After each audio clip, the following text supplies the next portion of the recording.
Ayo Dosunmu gets his first career triple-double, and the Chicago Bulls get a win over the San Antonio Spurs without Victor Wembanyama.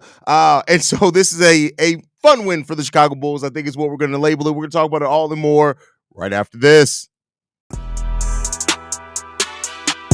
You are now tuned in to Chicago Bulls Central, your number one place for all Chicago Bulls news and content.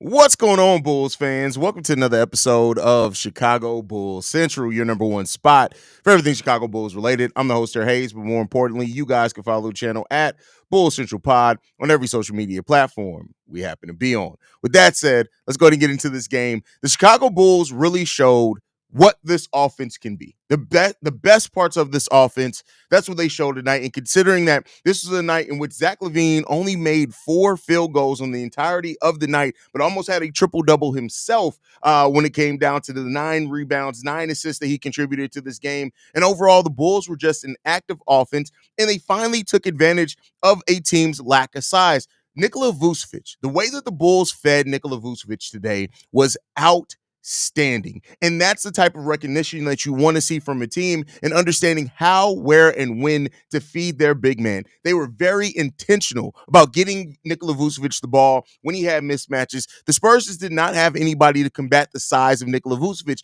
And how many times over the last few years have we talked about the Bulls that they in a game that they should have been taking advantage of a size mismatch that they haven't been able to do? For that, Nikola Vucevic gave them 39 points today on 22 shots, an efficient 16 of 22 from the field was Nikola Vucevic, 8 rebounds, 4 assists, 1 steal from Nikola Vucevic in this game, and those 39 points. But a lot of people, they're going to be talking about the play of Ayo Dosunmu. This was probably the first game that Ayo Dosunmu looked like what he did last year, and it refined a little bit. A triple-double from Ayo, 27 points, 11 assists, 10 rebounds. He should have had 11. They took one from him with that. Only 1 turnover from Ayo Dosunmu as well in this game. And in a lot of parts, the Bulls offense ran through Ayo Dosunmu at parts of this game, and we just haven't seen that a lot. And this is kind of going back to the play style that the Bulls played last year when it was Kobe and Ayo in the backcourt. Josh Giddey didn't do a lot of heavy lifting today. 4 rebounds, 4 assists, 3 turnovers, 8 points in this game. He went 3 of 5 from the field, 1 of 1 from three-point line. But overall, it was Ayo Dosunmu's show. It was Ayo Dosunmu's show as the point guard tonight. And, that's what Ayo really has. When you get out in transition, when you run, when you take advantage of things, listen, that's where Ayo is the best at. We talked about it last season. Ayo Dosunmu was the Bulls' best creator in transition last year. And they definitely took care of that today. Modest Buzelis with another big game. We'll see. I will not be surprised at all if Modest Buzelis is going to be out for a few games with that nasty hit he got to his nose. But in almost 20 minutes from Modest Buzelis, 4-7 from the field, 11 points, 7 assists, 7 rebounds, 1 assist in this game. And the key thing that we keep looking at, no turnovers from Modest Buzelis tonight. He's playing well. He's understanding his role. Him, Jalen Smith, and THT off the bench tonight, they kept up so much pressure on both sides of the ball that it made. Now, I want to be clear. Don't want to glaze this win. It's against a Spurs team that's missing Wemby, so that is what it is when it comes down to it. But 12 points from Dalen Terry on 5 of 7 shooting, 1 steal as well from Dalen, 2 rebounds. We already talked about Modest's stat line. 13 points from THT, going 5 of 10 from the field, 1 steal, 1 block, 3 rebounds, 4 assists. And overall, the Bulls had 35 assists today.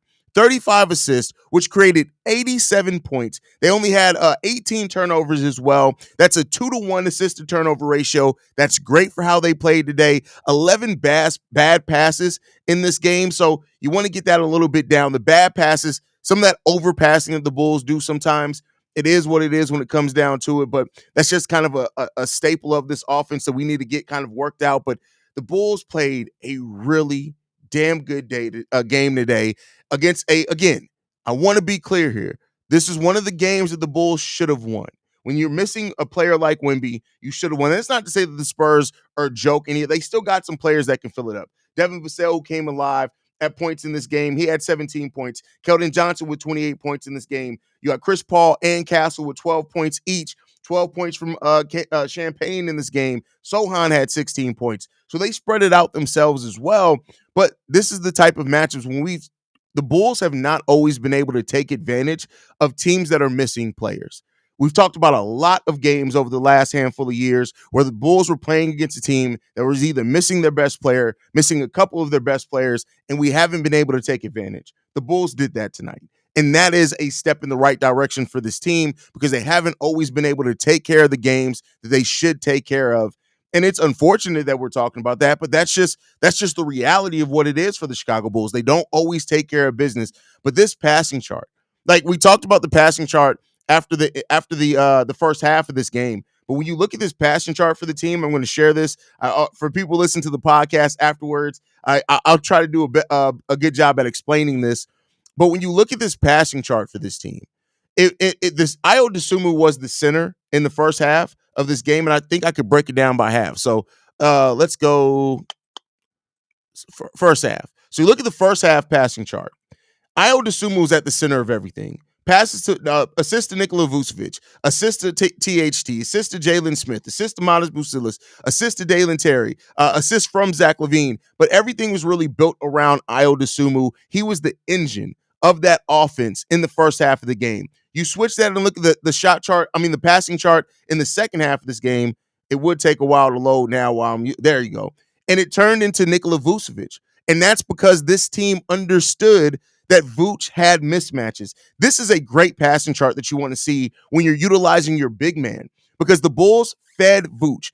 You look at Zach LaVine with 4 assists to Nikola Vucevic in the second half. Josh Giddey with 2 assists to Nikola Vucevic. THT to 1. Ayo Dosunmu with 2 to Vooch. Vooch with 3 to Ayo Dosunmu with 1 to Buzelis. So that's when your big man can get the ball out as well as he can take advantage and score down low. That creates a dynamic offensively that it's hard to stop when everybody is playing in rhythm like this. You look at the shot chart for the game overall. Look at that passing. Look at how involved everybody is in this. And this is important because when everybody is touching the ball, when everybody is involved in your offense, people are more engaged. Your players are more engaged. They're giving more effort. That's what the Bulls did here in this game. Again, they got to list this 36 assists here. 87 points off assist. That's how you want to play basketball. For a team that isn't great defensively by any stretch of the imagination, that's what you want to try to do. You want to get everybody involved because at that point, you're leaving the defense on its heels because it has to look at everywhere from the offense to be. And when you limit the turnovers as well, a 2-to-1 assist to turnover ratio, that is the sweet spot for any offense in the NBA. Any offense. I want to be clear here, not just the Bulls offense, any offense. This is the things that make simplicity. This is why the Chicago Bulls have to find a way to play like this more regularly because if they do, listen, it could become a dangerous offense. I talked about it today on Locked On Bulls. The Bulls offense has some major flaws. Half-court offense is not really good for us. We got to find a way to be better in the half court. But when you're moving the ball around like this and you're hitting your shots in the manner in which you did, the Bulls hit the above the break 3 at 40% in this game, the corner 3 at 58%. They hit the mid-range shot well in this game as well. That's what you want to do. And it's really, and matter of fact, you know what's funny about this? So in this game, the Bulls took 25 shots above the break as far as from three-point line. They took 12 shots from the corner 3. The Bulls in the entirety of this game only took 2 shots in the mid-range. You know why? They took the more efficient shots. They took 20 shots in the paint and hit that at 60%. Easy offense.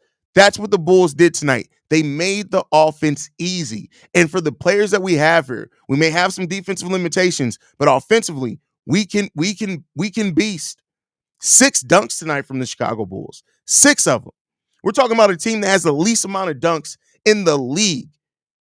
Man, listen, this is the way that the offense needs to play. It's not always going to have these results, right? Because the caliber of team that you play matters. But when you can play in this manner, it's going to create easy looks for you.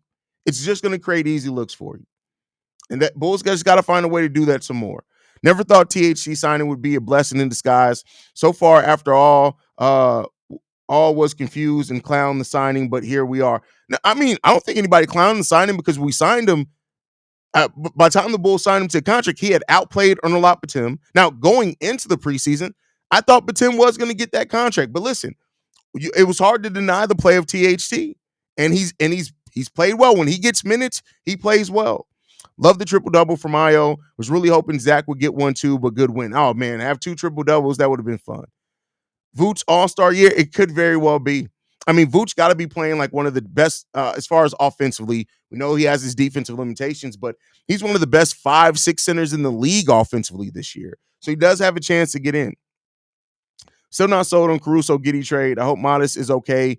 He's been balling this couple of games. Listen, and it really would suck. That would be the most Bulls thing to happen for Modest to put together two games of over basically 20 minutes in those two games and really good production to then have it come crashing down with the broken nose. That's just the Chicago Bulls way. Things always go wrong with injuries that derail our players, man, and it's really unfortunate. Probably broken nose for I mean, prayers up. I've seen players get hit in the nose before, and it may not be broken, but that was nasty. The way the blood was coming out of there, it really does make you think that's probably a broken nose.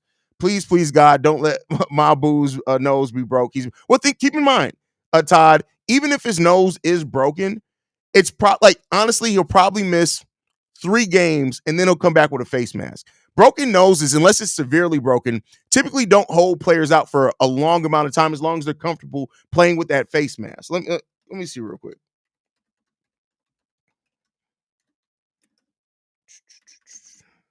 Let's see.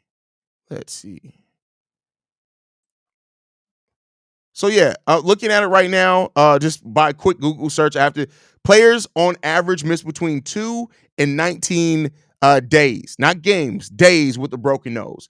So of course, with the Bulls' luck, I understand that everybody would kind of worry about it being on the high end of that. But in the grand scheme of things, especially with the Bulls having we play 3 games over 11 days, if it does end up being the 19-day mark, it may not be that. He may miss 4-5 games maybe. So let's just hope that it's not that, but we'll see what happens with it, man.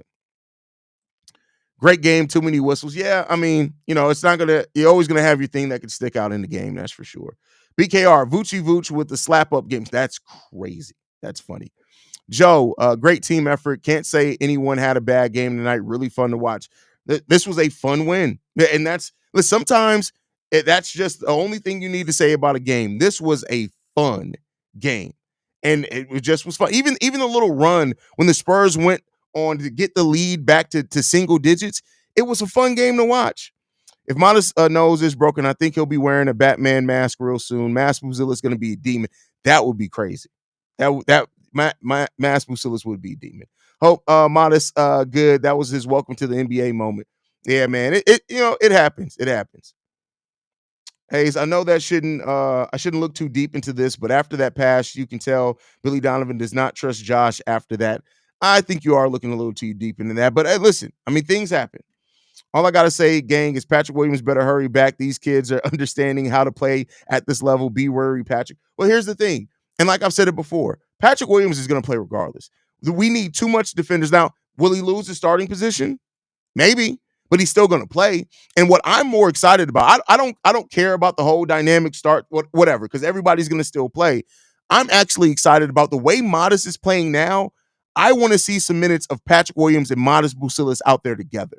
Because I think where Modest's strengths are at offensively and his limitations right now are defensively, I honestly think that especially, and it may get contagious where Patrick Williams is getting out running, especially with the ball moving like it did today. So I'm excited to see those two guys play together. Now, I'm not worried about the starting dynamic of it. I'm excited to see those guys play together.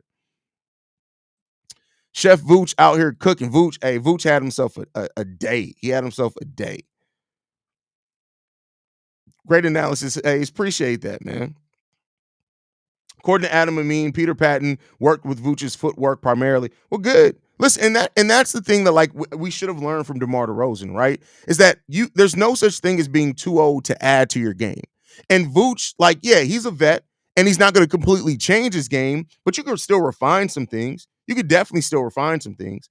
Haize, man, I said the Bulls should play through Vooch inside out, but you told me that was wrong. No, that's not what I see. Big Diesel, you got to stop being an idiot. You've been saying some real stupid shit.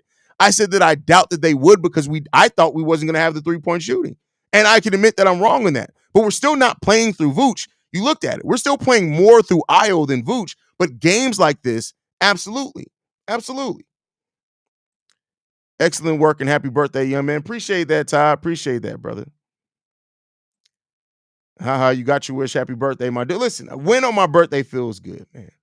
Giddy 100% from three. Yes, he was 100% from three. He was 1-1 from three.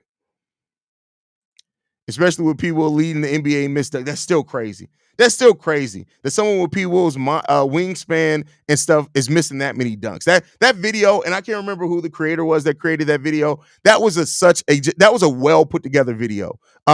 It's crazy. Hayes, what do you think about Vooch and Ayo being on the floor together more and more? I honestly think that is an underrated duo on our team. Well, let's not take just one game in the sample size, because again, it's not. Ayo and Vooch have played a lot together over the Ayo's time here. It's about how you play, right? And it's about the other personnel as well. We don't always play through Ayo, right? That's not what we do. But to Billy Donovan and the coaching staff's credit, they recognized that Ayo Dosunmu had it going early on, and they kept feeding it. That's one thing that we've all criticized Billy Donovan about, is he doesn't ride the hot hand. He doesn't go to players when they're hot. He did that today. And you got to give Billy Donovan credit, because he did do that today. Whoever the coaching staff was making that decision, they noticed Ayo and Vooch had it going, and we built our offense around those two players today. So really like that part. Face mask Buzelis, I'm ready for it. You know he's not going to miss a game. No, I mean, if it's broken, he's not gonna get cleared right away. He's gonna miss some time if it is broken, but he can come back. I don't think he'll be out long, right? Ayo's basketball IQ is the best on the team. When he's on the floor, the team's play is so much better. I think Giddy's best coming off the bench, and Ayo is an all-star caliber point. You see, y'all be trying to make these knee-jerk reactions. Ayo Dosunmu's basketball IQ is not the best on the team. It's just not. Now, he's our best passer in the fast break, but his IQ is not the best on the team. Now, I will say this is not bad, and he's been a point guard. But when we've always seen Ayo play the best, like if you look at it, when he puts up his best numbers offensively and defensively, he's more on the wing, not necessarily playing the point guard role. But I think that the what Ayo is that he's a player that you can build any lineup around, and there's so much value in that, right? Because he can play Ayo Dosunmu can literally play three different positions, and he does them all about at the same level. And so that's a luxury that you have on your team. And that's why I said things like I didn't want to see Ayo traded. Thoughts on Phillips as a starter so far? Missed the second half. I mean, honestly, here's the thing. It's cool. Like he as like that fifth starter that's there to play a role. It's cool. 28 minutes, 9 points, 3 rebounds, 1 assist, 2 blocks, 3 of 7 from the field, 3 of 5 from 3-point range. I'll take it. Right? That's solid. And again, it's not like Billy Donovan's running any offense for him. He's doing them like he does most our most our power forwards, and he's just standing out there in the corner. I will say the Bulls were incredible in every aspect for the first 2.5 quarters, but the end of that third was awful and concerning. Glad we turned the tide back and finished the game extremely strong. Completely agree with you, bro. Completely agree with you. No, we about to get mass modest. We about to see the monster arrive. Listen, hey, that would be the Phantom of the United Center. Can we start calling them that? Hey, that'd be fun. You're right, Hayes. Modest and Patrick playing together is something to watch out for. Right, and I think look at it this way. You have 4 players that can all play. Well, okay, you got Dalen who can play the 2 or the 3, but he can play the 2 or the 3. Julian can play the 3 or the 4. Modest can play the 3 or the 4. Patrick Williams can play the 3 or the 4. The fact that you have those versatile guys that all have different skill sets, but kind of complementary skill sets, I'm really excited to see what that can turn into when they're all playing really well. So there's a wolf behind you now. That's my Akita. It's like more like a mini bear than a wolf. And these Bulls reporters and podcasts, not y'all, had the nerve to suggest we trade Ayo and Kobe. Kobe, I can see, but I'm like, no, these young guys are the future. Listen, and that's where I was at as well. Glad we got the W. I'm hitting the hay. Wanted to wish you a happy birthday again. Thank you, MC. I appreciate you, brother. Dell and Harry had a decent game. That is a throwback to last week. That is hilarious. Most people aren't going to know what you're talking about. You shouldn't ever overcoach players. Let them play. Well, you do still want to provide a structure, right? And so you don't want to let players go out there and go into business for themselves, because You run like you need a system, you need a structure. But yes, then you want to trust your players to execute that structure that you've implemented and instilled. And so, yeah, I definitely see where you're coming from with that one. Io should be starting. Big facts. Hey, go back and look at the videos. I identified this even when Io was in his slump. I go back and look. I was about 3 games in. Io was still in his slump, and I was like, "Hey, Io's probably the key to making this all work." And I was just looking at the analytics. Just looking at the analytics. Vooch is trade. Do you think Jalen is ready to start? And more importantly, is Sanogo ready to be a backup? I mean, ready. I mean, you got to trust players to play.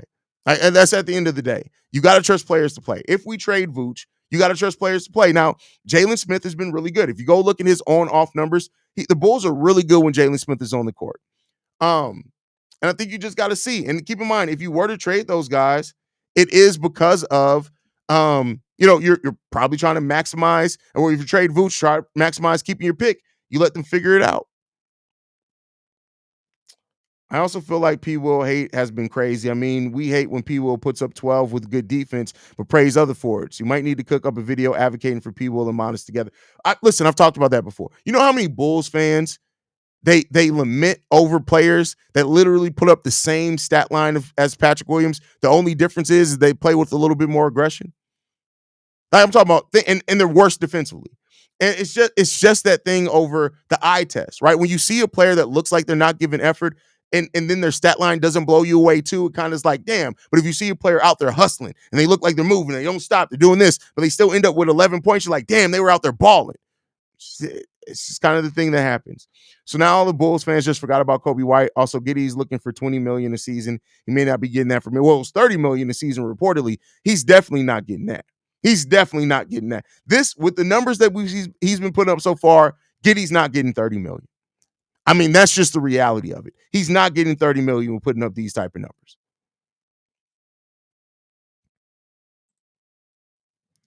It really sucks that Zach's elbow denied Bulls fans Buzelis closing minutes that weren't in garbage minutes. Yeah, it is what it is.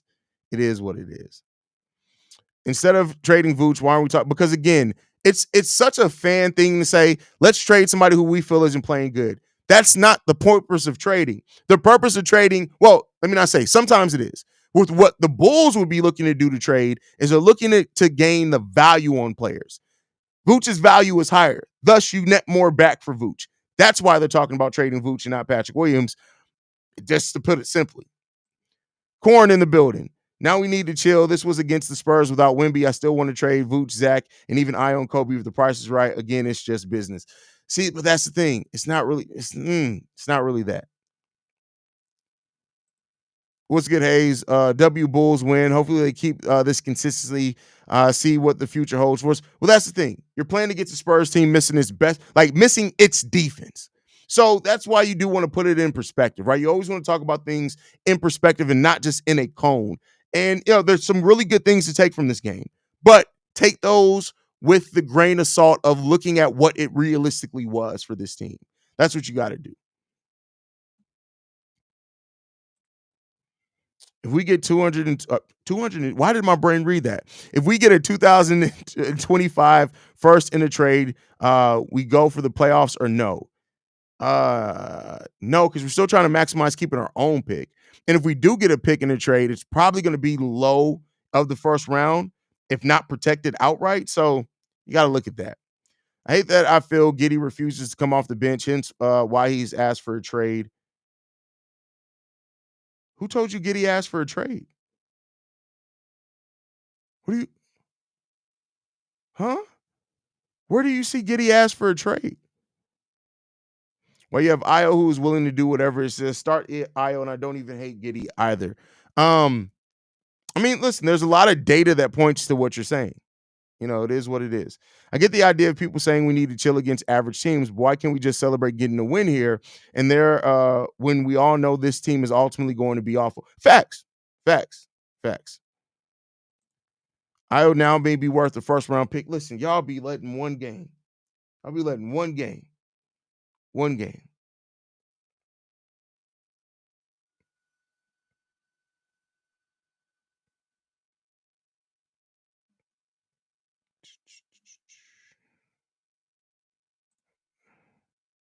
I honestly think it'd be better to let Giddey walk this offseason. Wouldn't we have more cap space as well if he does walk? I don't know. He's very much raises the ceiling.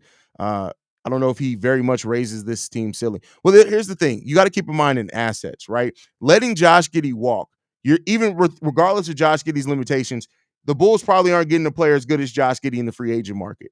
So, what teams typically do with value that you want to hold, you sign them and then you try to move them later. Letting a player that's 22-year-old walk very rarely ever works out. A trade from the Thunder, got you, Vaughn.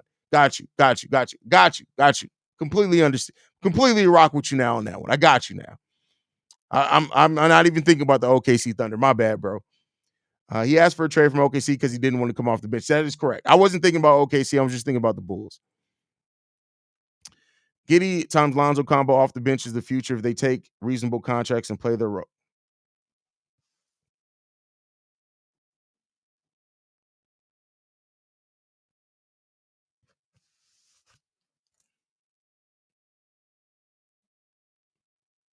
Terry, please take a nap, brother. Please take a nap. Brother. Come on, get it together, bro. Tighten up. Everybody becomes an expert in GM and internet GM after a win or loss with these crazy trade ideas. Bro, hey, it is what it is, man. Staxy, if y'all think Kobe and Ayo should be traded, y'all on some crack. Your mama's on crack rock. Y'all remember that? Y'all don't remember that? That's just me. Oh, yeah, that's just me. That's cool. All right, y'all, man. I'm getting ready to wrap it up, man. It's been a long ass day. That just is. Thank you for celebrating my birthday with me, man. I appreciate you guys so much for everything that y'all have done, the way that this channel was grown. I appreciate y'all for everything. You guys are utterly amazing. I can't stress enough how much I appreciate you guys. Plus, like I said, we got big studio upgrades coming. If y'all have not seen some of the stuff, go and check out the Chicago Bulls Central Twitter. I've been leaking stuff out slowly but surely, but we got some major things coming. This studio, what you see here, will not be looking the same going into 2025 is all I can say. I love you guys, man. Thank you guys for everything. Make sure you guys are following the show at Bull Central Pod. You guys can send us any feedback, questions, comments, concerns. bullcentralpod@gmail.com. Lastly, if you want to leave a text message and our voicemail for the mailbag, the number to do so, 773-270-2799. Get those voicemails in. 773-270-2799 with the number one spot for everything Chicago Bulls related. Like I like to end every video on, man. Love you guys. Go Bulls. See red, y'all. Peace. And let's get that winning outro, y'all. This has been a presentation of the Breaks Media.